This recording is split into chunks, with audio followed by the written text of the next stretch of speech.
Bom dia, Dilson Barbosa, a todos os membros da equipe, ao Fernando, a toda a equipe, a todos vocês, amigos do Bom Dia Feira. Hoje vou tratar de uma situação que aflige o país, não apenas levado pelo coronavírus, mas especialmente por excesso do descaso que faz o presidente Jair Bolsonaro com as instituições brasileiras. O presidente Jair Bolsonaro impulsionou, vamos dizer assim, dentro da sua rede, um incentivo a uma saída de brasileiros que o apoiam no dia 15 de março, com palavras de ordem contra o Supremo Tribunal Federal, contra o Congresso Nacional, Câmara dos Deputados e também do Senado Federal. Esquece o presidente que nós estamos vivendo uma crise, o início de uma crise, que pode se agravar mais, pelo vírus que hoje ataca milhares de pessoas pelo mundo afora, o que traz uma inquietude que buliu nas bolsas, mas esta falta de cuidado com ele, do tratamento com as instituições, pilares da democracia no Brasil, fez com que a Bolsa Brasileira caísse de uma só vez, depois de sucessivos aumentos de investimentos na Bolsa, em 7%, que só foi comparado aos 7% de decréscimo que teve no governo Temer, quando ele foi denunciado pela JBS.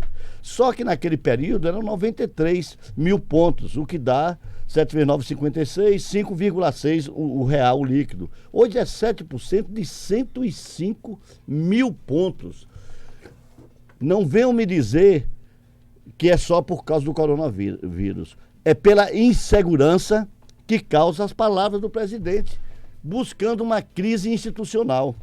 O presidente faz aparições públicas comuns, querendo encantar o seu público, mas nós observamos que cada dia as câmaras se fecham mais para 2 ou 3, porque acabaram as multidões na frente do palácio e por onde ele anda. A mesma coisa foi a da forma espalhafatosa, que quis aparentar como um atleta, um homem popular, na praia de Guarujá e São Vicente, esta semana em São Paulo, quando passou, no interior de São Paulo, quando passou esses dias de carnaval na praia. O presidente tem que entender que o Brasil é bem maior do que a ambição dele. O presidente tem que entender que a sociedade não suporta e não admite mais um governo de força, um governo de exceção, enfim, um governo ditatorial. Foi assim na Alemanha, quando Hitler quis tomar o poder à força, depois de uma eleição num país que estava em situação de dificuldade também no âmbito financeiro, e a primeira coisa foi fechar 7 dos 10 jornais, se apropriar dos 3 restantes, depois de queimar os equipamentos, as máquinas impressoras dos outros jornais, para tornar jornais oficiais do governo. Descredibilizou e perseguiu a imprensa. Estou sentindo que esse filme tenta se repetir aqui na América do Sul. Nós temos que ter cuidado e fazer ver ao presidente que o país não aceita mais uma situação dessa, que o respeito às instituições devem ser mantidas. Ao descredibilizar o Supremo Tribunal Federal, apesar das suas mazelas e de algum dos seus membros, minha opinião, e também até defeitos comuns na democracia, do sistema democrático, em situações pontuais, não pode fazer com que o presidente, sob o argumento de que distribuiu numa rede de amigos, o incentivo à participação popular. Isso é subestimar a Constituição, é extrapolar a Carta Magna de forma depreciativa. Presidente, o Brasil precisa crescer. A nossa economia caiu. O setor industrial, no fim do ano passado, teve um decréscimo na sua produção depois de retomadas constantes durante 6 meses. Nós precisamos de um país que cresça não a 2% ao ano, que não dá para abrigar em 10 anos os 14 milhões ainda quase de desempregados. O que nós temos é que produzir, e eu confio e espero que o governo e sua equipe econômica possa voltar a fazer, trilhar corretamente a economia brasileira, que por causa dessas incertezas institucionais, os investidores voltaram a fugir de investir no Brasil. Humberto, mas eu gostaria hoje de ouvir você sobre esse processo político de Feira de Santana, né? Hoje você tocou num assunto realmente interessante, né? O Brasil precisa de acreditar muito no seu potencial, né? E evidentemente que às vezes o presidente, essa coisa com o Congresso, com o Supremo Tribunal Federal, que não leva a nada, só criar confusão. Eu acho que o presidente Bolsonaro, eu digo a vocês com toda seriedade, eu acho que ele é um cara bem intencionado. Ele apenas precisa parar de falar bobagem. Ele precisa travar a língua dele, botar um cadeado. Alguém precisa botar um cadeado com a chave. A própria esposa dele botou um cadeado com a chave. E só deixar abrir a boca quando ela abrir a chave do cadeado. Porque o grande problema de Bolsonaro é a língua.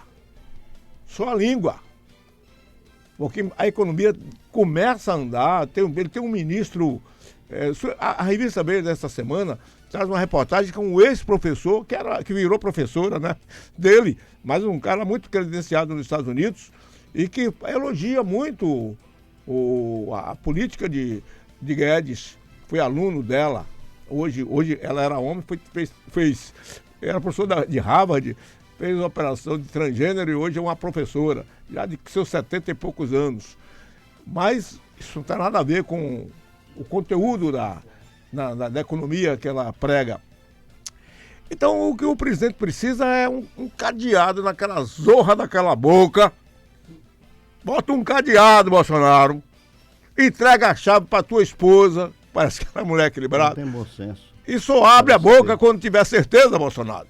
É isso mesmo. Mas o resto aí não vai bem a nação. A economia parece que quer dar sinais de crescimento, de recomposição. Mas Humberto, quer saber de você o seguinte: você ouviu a entrevista da Semineto no programa de Luiz Santos? Só para aqui, eu também estou com você. Eu acho que ele tem boa vontade, ele é bem intencionado. Exagera achando que o Brasil depende só dele. Essa semana ele quis ser um herói nacional a dizer que sofreu uma facada para salvar o Brasil do PT. Um absurdo. Eu até questionei essa semana, ele foi em que guerra? Ele foi na guerra de 45 para virar herói? Está vivo, então não morreu para chegar ao heroísmo com a glória depois da morte. Geralmente a glória vem assim, né? Ele já quer ser, não é mais um mito, ele quer ser um herói nacional, está muito longe disso. Pois bem, então eu quero dizer que eu espero que a economia, acho também que a política econômica do governo está bom, e ninguém pode esquecer que não foi o presidente. O grande responsável, e olha que eu não gosto dele, o grande responsável pela passagem dos programas do governo, tanto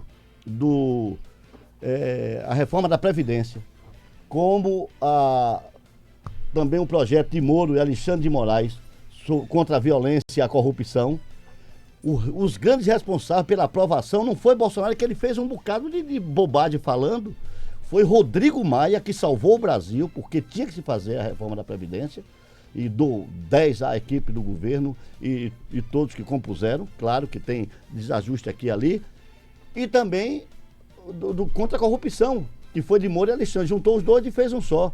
E votou tudo por causa de Rodrigo, que botou aquilo como uma bandeira dele, depois que Bolsonaro começou a bater em deputado e que se desfacelou a base dele, a briga no PSL. Então ninguém pode esquecer disso. Não foi ele, foi Rodrigo Maia e Alcolumbre que proporcionaram as condições necessárias dentro do Congresso para a aprovação do que ele queria e que eu acho que estava certo. Pois bem, no caso de Assemineto, a Assemineto tomou uma posição cômoda na entrevista que deu, cômoda para ele, também dando o mérito a quem merece o mérito da condução do processo, que é Zé Ronaldo, mas fica nas entrelinhas que ele jogou para Zé Ronaldo a grande responsabilidade pela escolha do candidato dos dois aqui em Feira de Santana. Ao dizer que os destinos da candidatura em Feira de Santana, no grupo ligado a ele, a Semineto, está nas mãos de Zé Ronaldo, que é o grande condutor. Mas que, olha aí, que os dois conversarão sobre o assunto. Então, é Zé Ronaldo quem vai dar a palavra, depois da decisão entre os dois. Jogou para Zé Ronaldo o ônus do anúncio como uma responsabilidade numa decisão que vai causar embaraços dentro do grupo. Se não contra Neto, possivelmente contra Zé Ronaldo. Porque aquele que for o afastado do amparo do guarda-chuva de José Ronaldo não se calará, não aceitará com tranquilidade a decisão. E Neto já disse, olha, quem decide lá é Zé Ronaldo. Então, o fruto do resultado de uma conversa dos dois, ele disse, mas nós vamos conversar os dois para depois conversar com os outros. E esse resultado não é Ronaldo sozinho, senão não precisava Neto ficar conversando com o Zé Ronaldo para tomar a decisão. Então, o Zé Ronaldo pagará esse ônus da decisão que tem que ser tomada antes do dia 15, porque ninguém mais atura. E eu digo ninguém mais, é Colbert e Itagino, é a sociedade que fica parecendo, que pode rolar assim, não, é a hora que eu quero. E não é a hora que o líder quer. É a hora que os seguidores esperem que ele tome a decisão. E a decisão não pode durar pela eternidade para ser tomada. Então é uma situação de dificuldade, mas com a experiência com o Ronaldo, sem dúvida ele deve estar pensando, eu sei o que eu estou fazendo. E a gente longe de querer ser juiz de valor de Zé Ronaldo. Mas é uma situação de extrema dificuldade e o que Neto diz, porque precisa de todos, por eleição de 2022, é dizer, olha, não é comigo não. Neto agiu como um Pôncio Pilatos mais inteligente. Não perdendo do controle a participação na decisão, mas deixando alguém para ficar com o ônus. E no fim, ele sozinho fica com o bônus em 2022. Eu não me meti nisso lá. Vocês sabem que eu falei que a decisão era de Ronaldo. Bom, e lembrar que ele já tinha colocado Zé Ronaldo para assumir o ônus de candidato ao governo, partido, quando ele anunciou e caiu fora, não é? Ele recuou, botou, ensaiou tudo e todo mundo foi, a Semineto saiu de baixo, botou Zé Ronaldo no fogo. Não botou no fogo, Zé Ronaldo queria. Queria? Então, se for, queria. Esqueçam disso. Isso aí, a gente vive dentro da situação. Zé Ronaldo queria ser candidato a vice-governador, ele queria se a queimar. Senador e a governador, especialmente se sobrasse. Ele não, quando o Zé Neto falou, já aceitou, não tem isso não, entendeu? Claro que ele tinha que se revestir daquela situação. Vou para o sacrifício. É um sacrifício que ele queria fazer. Se Cristo não quis fazer o sacrifício de entregar sua vida para ficar para a eternidade, mas não queria morrer, mas quis, Ronaldo foi para o sacrifício para poder prosperar como um candidato estadual, como um político estadual, que ele sempre quis e estava difícil de alcançar. Alcançou. Hoje ele está na boca do Estado como um político estadual. A Semineto também... Ele não é vítima do processo, não. É bom que a gente desmistifique isso. Porque ele queria qualquer coisa, qualquer dos três cargos. A Semineto referenciou muito o nome de Daiane Pimentel nessa entrevista. A impressão que me passou é que ele disse, olha, a minha menina aí, vocês têm que encontrar um caminho para ela, porque ela está muito aliada com ele, por causa do esposo dela também, que é secretário de Assemineto Salvador, né? É um nome até que se fala, até que pode ser até ser vice de Bruno Reis, pode ser candidato até a vereador em Salvador, tudo isso pode pairar lá em Salvador com o marido de Daiane. E Daiane tem seguramente 2,5 milhões na mão para fazer campanha do partido, não tem isso não? Você que é o guru da política em pé, Humberto? Não vai dar certo eu ficar fazendo um programa de rádio aqui com você disso. Por que não vai dar certo? Porque você me coloca a situação de ter que responder. Eu não vou ficar sem responder. Mas você vai abandonar o programa por causa... Você vai abandonar o programa por causa das minhas questões. Porque você me bota encurralado, onde eu tenho que me defender falando. E tenho que falar. Não é minha menina, não é minha princesa. É meu partido, que é o maior horário na televisão. O que ele gosta de Daiane Pimentel e do Alberto Pimentel é dos minutos que o DEM tem, que é 3 vezes maior do que o dele, do DEM. Esses minutos é que 2,5 milhões pode parecer uma mosca numa mesa de jantar, de almoço, entendeu? É um minuto no televisão. Esse aqui não tem preço que se pague, onde vai mostrar as obras feitas, porque o DEM não tem tempo para isso. Alberto, com todo respeito, é o que você disse aí, o marido de Daiane Pimentel não puxa voto para Bruno Reis, prefeito de Salvador. Em tese assim, em tese não, entre aspas, falando não tem, mas vamos lá. O Alberto Pimentel está lá por causa do voto para Rodrigo Maia, Adilson Barbosa. Entrou uma semana antes da eleição para a Câmara dos Deputados. É essa a história, o voto baiano. Conhecendo político, eu acho que eu conheço um pouco, foi esse. O tipo de acordo, se houve assim de forma tácita, foi para poder ter o voto para Rodrigo Maia, presidente do Congresso Nacional, e depois pegar esses minutos que vai ficar para ele agora. Não tem cacife, não tem nome, não tem estrutura política, eleitoral para ser vice lá, que nada, lá a conversa é briga de cachorro grande. E quer dizer, eles não têm estatura em Salvador para ensejar, nem pediram, nem se credenciaram, nem acenaram com a possibilidade de ser vice, porque não tem. Bote na rua, não tem uma pessoa na Avenida 7, de uma ponta a outra, e muito menos em Cajazeira, que conheça o nosso querido conterrâneo Alberto Pimentel. E nem a deputada. Ah, mas teve uma votação boa, sim, em rede social, uma candidata de Bolsonaro que ele pediu no Brasil, foram poucos que ele pediu voto.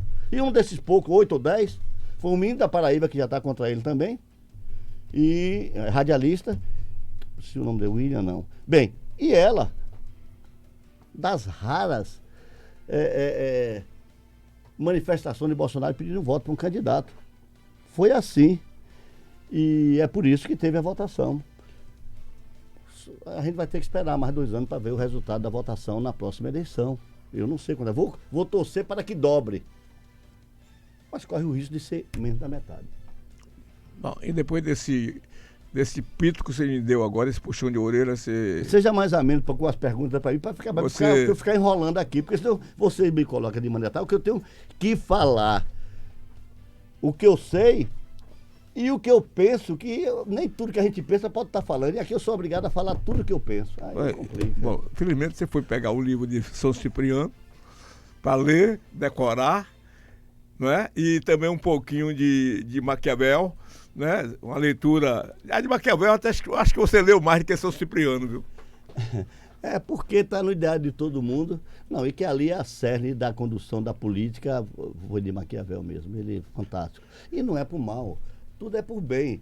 Só que tinha gente como Antônio Carlos que usava o livro por mal. Ele queria reescrever o livro de Maquiavel, fazendo de acordo com sua política, em alguns casos de maldade política, eu estou dizendo. Humberto, até a próxima terça-feira, que São Cipriano o acompanhe. E que sua alma se apacete e tenha pena de mim. Um bom dia. 8h10. Gero Mendes, depois aí desse